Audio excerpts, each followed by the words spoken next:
இன்ஸ்டாகிராம்ல பணம் சம்பாதிக்க முடியுமான்றது எனக்கு தெரியல. ஆனா இன்ஸ்டாகிராமால பணம் சம்பாதிக்க முடியும். நான் எப்படி இன்ஸ்டாகிராம் மூலியமா பணம் சம்பாதிச்சுட்டு இருக்கேன்றத கிளியரா சொல்றேன். நான் என்னோட ஐடி ஜாப குவிட் பண்ணிட்டு ஃபுல் டைம் வீடியோ எடிட்டர் ஆகலாம்னு சொல்லி தான் இந்த ஃபீல்டுக்குள்ளேயே நான் வந்தேன். எனக்கு பேசுறதுக்கு ரொம்ப பிடிக்கும். நான் என்ன பண்றனோ அத பேசுறதுக்கு எனக்கு ரொம்பவே பிடிக்கும். டே டு டே லைஃப்ல நான் என்ன பண்றனோ, என்னனால லேர்ன் பண்றனோ அத கம்ப்ளீட்டா டாக்குமெண்ட் பண்ணி இன்ஸ்டாகிராம்ல போஸ்ட் பண்ணிக்கிட்டே வந்துட்டு இருந்தேன். எனக்கு மட்டும் வீடியோ எடிட்டிங் கத்துக்கணும்னு ஆசை இல்ல. என்ன மாரி நெறைய பேருக்கு வீடியோ எடிட்டிங் கத்துக்கணும்னு ஆசை இருக்குன்றது எனக்கு அப்பதான் தெரிஞ்சுச்சு. சோ நான் ஒரு வீடியோ போடுறப்போ நெறைய வியூஸ் போச்சு. நெறைய பேர் என்ன ஃபாலோ பண்ணாங்க. நெறைய பேர் எனக்கு கமெண்ட்ஸ் பண்ணாங்க. நெறைய பேர் எனக்கு மெசேஜ் பண்ணாங்க. அதுல ரிப்பீட்டடா ஒரே ஒரு மெசேஜ் தான் வந்துட்டே இருக்கும். ப்ரோ எங்களுக்கு வீடியோ எடிட்டிங் சொல்லிக் குடுங்க. சோ அப்பதான் நான் ஒண்ண டிசைட் பண்ணேன். எனக்கு இருக்கிற நாலேட்ஜ் கூட இங்க நெறைய பேருக்கு இல்ல.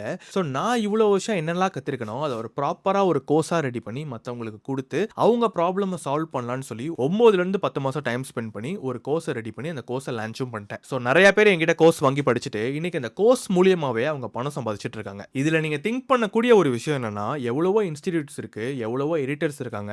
ஏன் என்கிட்ட வந்து ஒரு பெர்சன் படிக்கணும்னு ஆசைப்பட்டாங்க. Because of content creation. எனக்கு தெரிஞ்சது எனக்கு எது வருதோ அதுதான் நான் கான்டென்ட்டா கிரியேட் பண்ணி போட்டுட்டு இருந்தேன். அது மூலியமா ஒரு ஆடியன்ஸை பில்ட் பண்ணேன். தென் அவங்களோட ப்ராப்ளமா நான் சால்வ் பண்ணேன். இப்போ நான் என்ன பண்ணணும் அதை அப்படியே நீங்க காப்பி பண்ணாலே போதும். ஸோ இது மாதிரி பண்றதுனால இன்ஸ்டாகிராம்ல இருந்து உங்களால பணம் சம்பாதிக்க முடியாது. ஆனா இன்ஸ்டாகிராமால உங்களால பணம் சம்பாதிக்க முடியும். ஸோ நான் அது மாதிரி தான் பணம் சம்பாதிச்சுட்டு இருக்கேன். அதனால தான் உங்களுக்கும் நான் இதை சஜஸ்ட் பண்றேன். ஜஸ்ட் இதை ட்ரை பண்ணி பாருங்க. ஸோ இன்ஸ்டாகிராம்ல சும்மா டைம் வேஸ்ட் பண்ணிட்டு இருக்க உங்க ஃப்ரெண்டுக்கு இந்த வீடியோவை ஷேர் பண்ணி விடுங்க. அவங்களுக்கு ரொம்ப யூஸ்ஃபுல்லா இருக்கும். சோ இந்த ஒரு வீடியோ வந்து எந்தவித எடிட்டுமே இருந்திருக்காது. எஸ்எஃப்எக்ஸ், பேக்ரவுண்ட் மியூசிக் எதுவுமே இருந்திருக்காது. ஒரு 15 to 30 டேஸ்க்கு என்னோட லைஃப்ல நான் என்னென்னலாம் பண்ணேன், என்னோட ஸ்ட்ரகிள்ஸ் எல்லாமே ஷேர் பண்ணலாம்னு இருக்கேன். வித்தவுட் எடிட்ல ரஃப் கட் மட்டும் தான் நான் பண்ணி போஸ்டே போட போறேன். இந்த ஒரு வீடியோவை ஜஸ்ட் ஒரு எஜுகேஷனல் பர்பஸ்க்கு தாராளமா டவுன்லோட் பண்ணி நீங்க யூஸ் பண்ணிக்கோங்க. நான் உங்களுக்கு காப்பிரைட்ஸ்லாம் வந்து எதுவுமே கொடுக்க போறது கிடையாது. ஜஸ்ட் வந்து நீங்க டவுன்லோட் பண்ணி யூஸ் பண்ணிக்கோங்க. இந்த வீடியோ நீங்க யூடியூப்ல பார்த்துட்டு இருக்கீங்கன்னா நம்ம சேனலை சப்ஸ்கிரைப் பண்ணி வச்சுக்கோங்க. அதுவே நீங்க இன்ஸ்டாகிராம்ல பார்த்துட்டு இருக்கீங்கன்னா நம்ம சேனலை ஃபாலோ பண்ணி வச்சுக்கோங்க. அப்கமிங் வீடியோஸ்ல நான் இவ்வளவு நாள் என்னெல்லாம் பண்ணிருக்கணும், என்னோட மொத்த எக்ஸ்பீரியன்ஸுமே ஒரு வீடியோவை நான் ஷேர் பண்றேன். ஜஸ்ட் அதெல்லாம் பார்த்துட்டு உங்க லைஃப்ல நீங்க இம்ப்ளிமெண்ட் பண்ணி பாருங்க. சோ